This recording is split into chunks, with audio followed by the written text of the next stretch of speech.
outside is not that cold, and if you take my hand, I'll walk with you to Georgia. Hello, everyone, and welcome to another episode of Country with Celine. I am your host, Celine Shamarky, and on today's show, we have Hadley. It's tag you it, that's how it goes.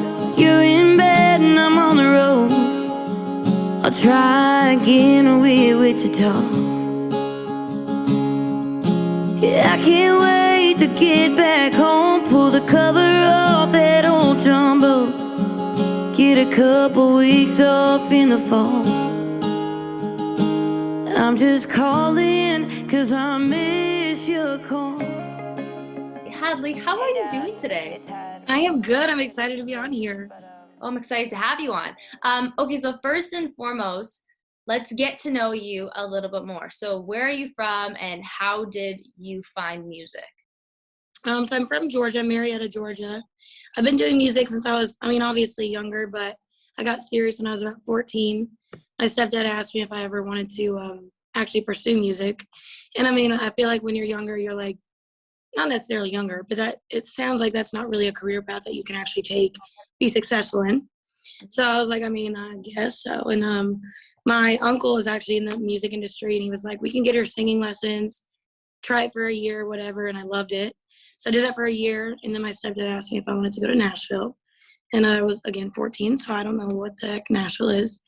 So we came here when I was 14. He brought me down here, and we sang at every bar up and down the strip. Like, if they wouldn't let me get up, he would pay $40, and he was like, get my daughter up. Like, even I remember, like, screaming at him, like, stop, it's fine. But then I had an audition, again, when I was 14 at Tootsies, and John Taylor is actually the one that books music, and he was like, if you lose 50 pounds, learn our entire set list, and once you turn 18, learn a little bit of guitar, we'll hire you. So the month after I graduated high school, I moved here. Literally the day I moved here, I got a job at Tootsies, and I worked there for almost 8 years. That's pretty much that background of just, it was a rumble of, like, I just loved music, but very weird way to get about it, I guess. Well, clearly you had a really solid support with your stepdad. That's amazing. But hold on, just taking it back a little bit. He said to lose 50 pounds. Mm-hmm. I didn't even think I didn't think people would actually say that. I will say, like, in a way, yeah, it wrecked me, but at the same time, I was also, when you're uncomfortable, you know that more than other people do. So when he said it, yeah, that hurt. It didn't hurt my feelings, but it was just like, okay, you know what, you need to do it. Like, I looked at it as that's a sign that you need to start doing something for yourself, because I already wanted to do it. But, I get it, competition's competition, but, yeah, it was that, and then, again, just the guitar and the list, and once I did everything, second I was back, I had a job, but, yeah. So you performed at Tootsies. That's where you would perform at Tootsies. Do you still perform there now? I don't anymore. I quit, actually, Memorial Day of last year, 2021. And how was your time performing at Tootsies? Because that's like an iconic bar on Broadway. I loved performing there. It's not that I didn't. It, one, took a very big toll on me. I'm not saying the people that were running it were very unorganized. I think there were too many people running it, that it was so unorganized that it was just, it was a lot. And then on top of that, you've got drunk people coming in and out. If you're playing the wrong gigs, you're questioning, like, are they there to drink, or are they there because they want to hear what you're singing? Mm-hmm. Like, it was a lot on that, like, that sense. And then, like, the end of right when we started to get to play again after COVID, I was going full-fledged with my own band, like, no guy singer, it was just me singing pretty much every day, almost, maybe 1 or 2 days off a week, and it was just running me in the ground. And I don't want to say it made me, like, not want to do it anymore, but it did make me need to take a break from that scene, exactly, because it was the same thing every day, you know what I mean? And I didn't want to lose my love for what I was doing. It can get too much, especially if it's very repetitive. But what I will say about that bar is just the stairs in that bar. I know, and there's no elevator, nothing. But, like, the thing is so many bars in Nashville, like, all they have are just stairs. Like, even, like, Kid Rock's. I'm like, if I were to actually get really, like, hammered, That's horrible. Like to walk up and down those stairs, and like the Tootsies one, that's a complete write-off. That is just terrifying. Right. Yeah. It is a lot. I even went to like the Valentine the other day. I was like, how many freaking flights do they have? Like you go up one, turn, go up another one, turn, go up another one. I was like, when does it stop? No, That's it feels like it's never ending. Like it's just constantly like going up. It's pretty crazy. But so do you do music full time? yeah, that's all I do. That's awesome, because I know it's such a tough industry to be in, that a lot of artists, they want to do music full time, but they're just kind of scared to do it full time because there's so many like loopholes and just like Right. it's hard. So they always have something else to basically like fall back on. But I love how you're just full into music. That's inspiring. And what is it about music? Because I'm sure you've thought about giving up a bunch of times, like lots of Right. whatever job it may be. What's something that keeps you going? I will say like it's pretty much the people and their reactions and the way that there are those, and I'm not going to say there's just a few, but those certain people that stand out to you and tell you how much what you're doing touches them. That's a big thing for me. And those people mean more than the people that would say anything negative about me. Like I think about that more than I would the negative when it comes down to the end of the day. I don't know. I think that I look at music, certain songs, certain genres, whatever, to get out of a certain place in my head. And I think that's that's a big thing that a lot of people also do. Mm-hmm. And I just want to be able to do that to where people get to connect to that and know they're not the only one going through it, or know there are other people, either if not worse or better or whatever. It's still, everyone's got their things, like problems, issues, whatever. Well, country music is pure storytelling, so it's the perfect genre to be in if you want to tell a story. Exactly. And now talking about a new song that you just released, I love it. Thanks. You're welcome. It's called Missed Your Call. So take me through the story of that song and how it came to be. Okay, so I actually, I didn't have a very, very big part of writing this song other than the last chorus, but because I'm from Georgia, so I put Atlanta in it. But I was singing a gig at Miranda Lambert's, and I was singing with a friend named Ethan Willis. And Mark Burke came up to Ethan because I was finishing the last song, so I was singing. He's like, would she ever want to like cut this song that Ashley McBride wrote? He was like, I'll ask her, whatever. He didn't have to say like any more than that. And I was like, yeah, I'm like, she's one of my idols, like, of course. Mm-hmm. And so at the same time, like it's not like I necessarily banked on it. Like I didn't think it was really going to happen, because in this industry, it's hard. You never know. And I got home that day and he sent me the demo tape and it was her singing it. And I was like, okay. And it's pretty much about you being on the road and wanting to talk to your parents, but your parents are on a 9-to-5 schedule and you're not. So every time you call them, they might be busy. Every time they call you, you're busy, because they are 9-to-5. You're the complete opposite pretty much. Mm-hmm. And it really hit home because my stepdad was a really big part in my music career. And so I don't call my stepdad dad, but I do to other people. Like I don't call him dad, but I tell people he's my dad because he is my dad to me. And I don't know, I have a song also about my birth father, and it's kind of not bashing him, but it's about the negative sides of it. So when it was a positive thing about someone that has cared for me, I was like, there was no question. Like that was what I wanted to sing about.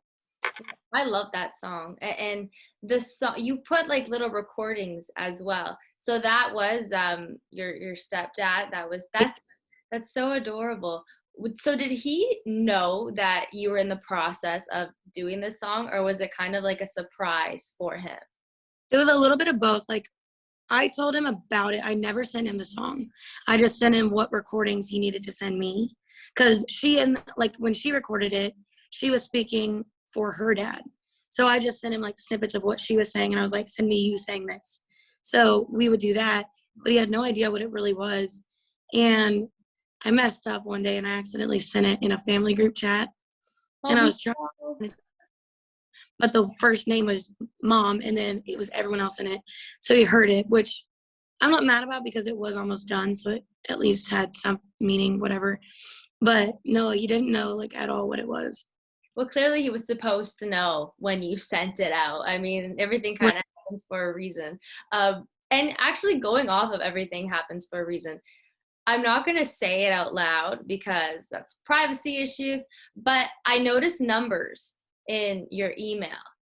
Right. So, do you believe in like the numbers and the good? You do, right? Okay, so my friend Shelby actually got me onto it. Like we would be on road trips and she'd be like 444, 69. Like the first month she moved here, everything ended in like 69 cents, whatever she bought, or like every thing that she noticed like in a road sign that was 444.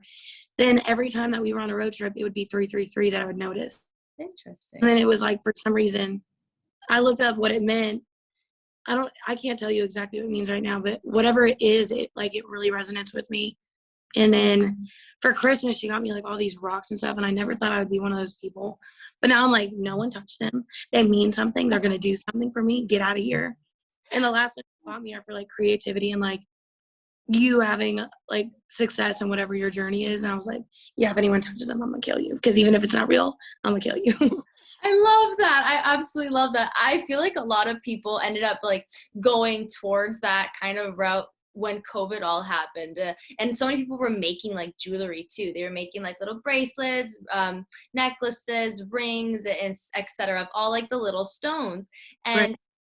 whether it's real, whether it's not, it makes you feel good no matter what. So It's just like, just you if it's not real, like no. yeah, and in the numbers though, if you actually like open your eyes, you do see numbers constantly. Like the number that I keep seeing right now is 444, and like what you just said, I can't tell you off the top of my head because I gotta like research it again. But what it is resonates with me as well. So it's pretty cool when you actually like keep your eyes open, and the amount of like signs that the universe is constantly giving you is quite intriguing.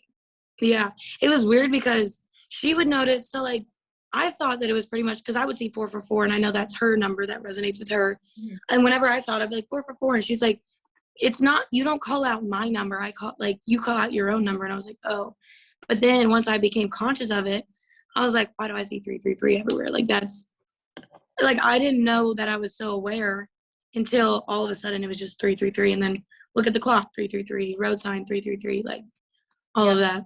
Seeing triple numbers like that is always a good thing, and they always mean something. So whoever is listening, if you're seeing 99977, even 6, like the triple sixes, I know if you go back in time, obviously it doesn't mean the greatest thing, but it does mean something good at the same time. All numbers are. So you guys should definitely look into your numbers if you're constantly seeing something.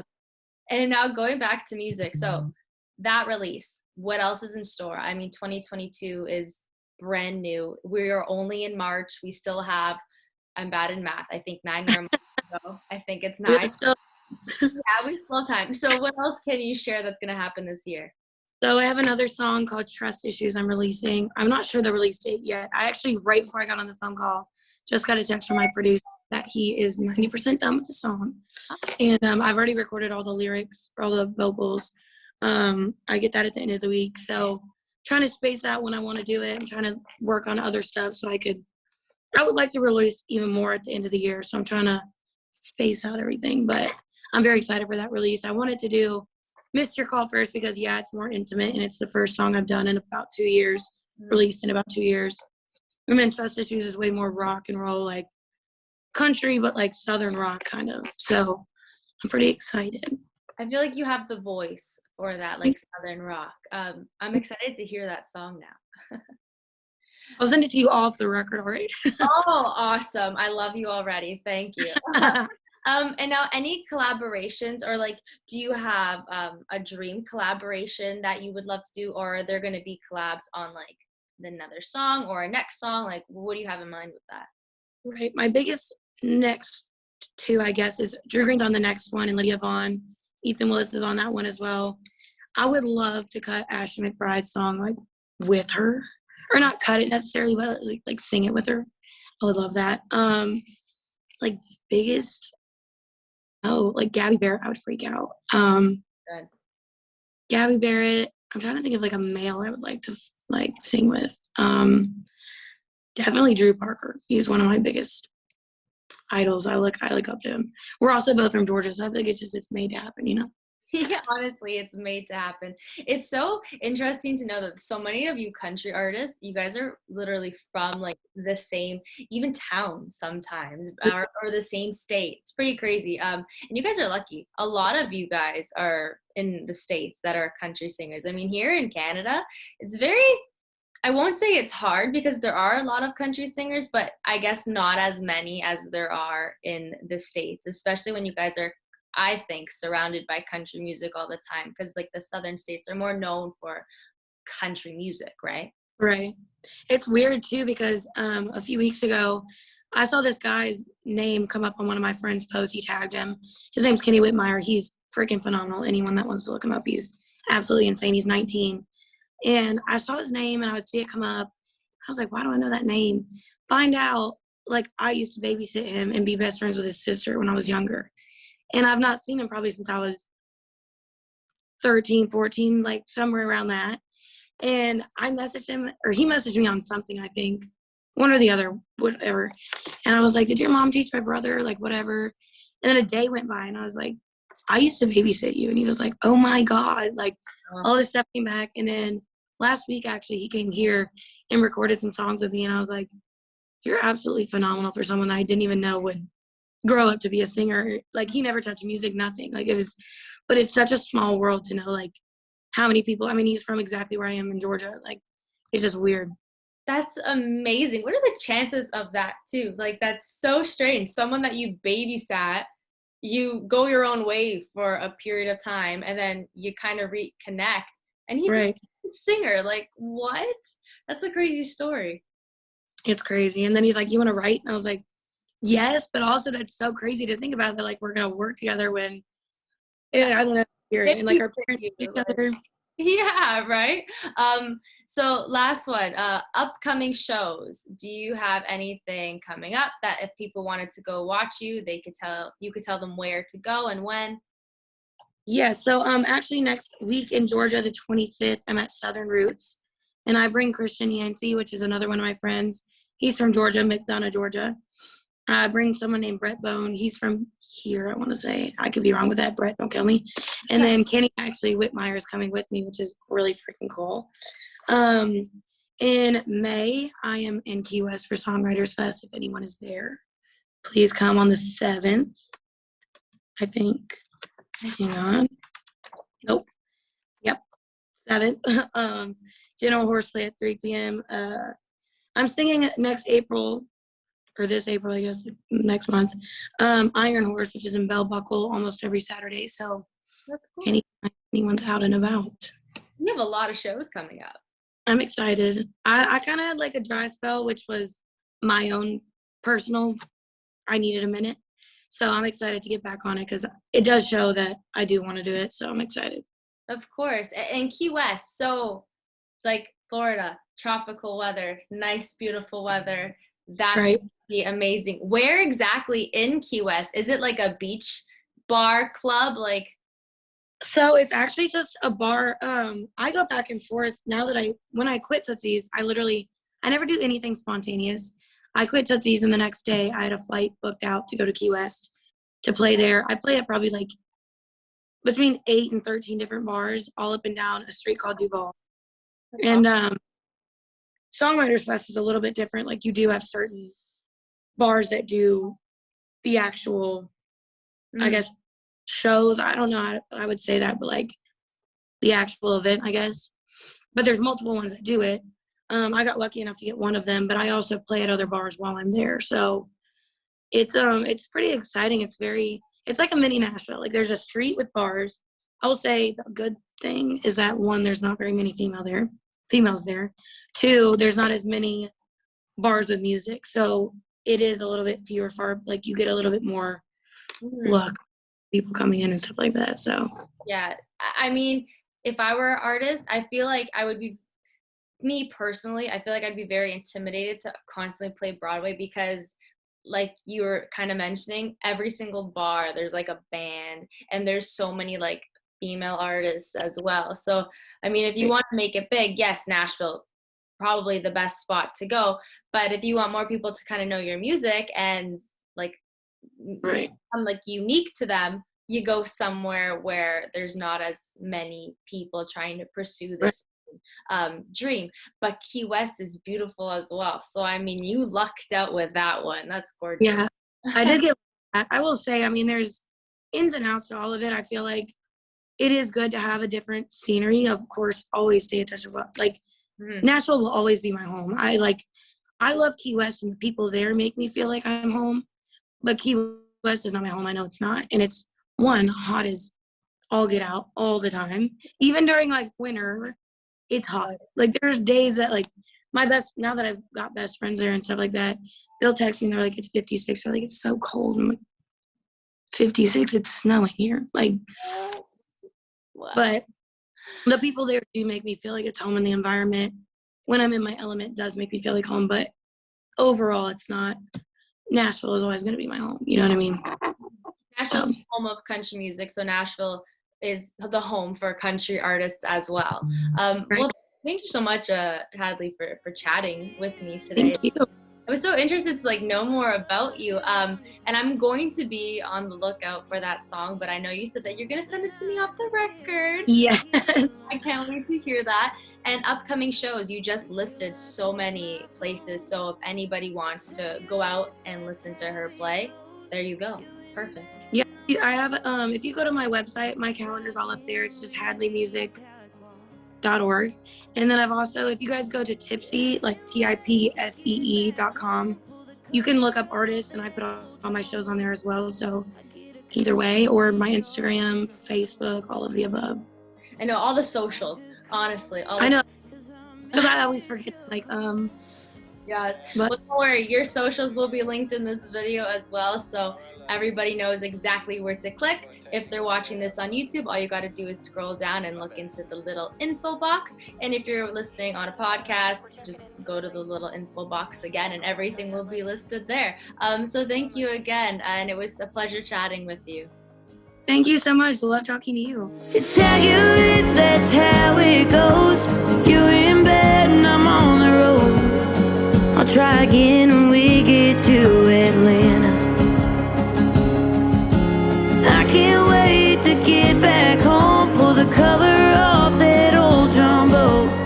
I get a couple weeks off in the fall. Yeah, I'm just calling 'cause I miss your call. Yeah, I'm just calling 'cause I miss your call.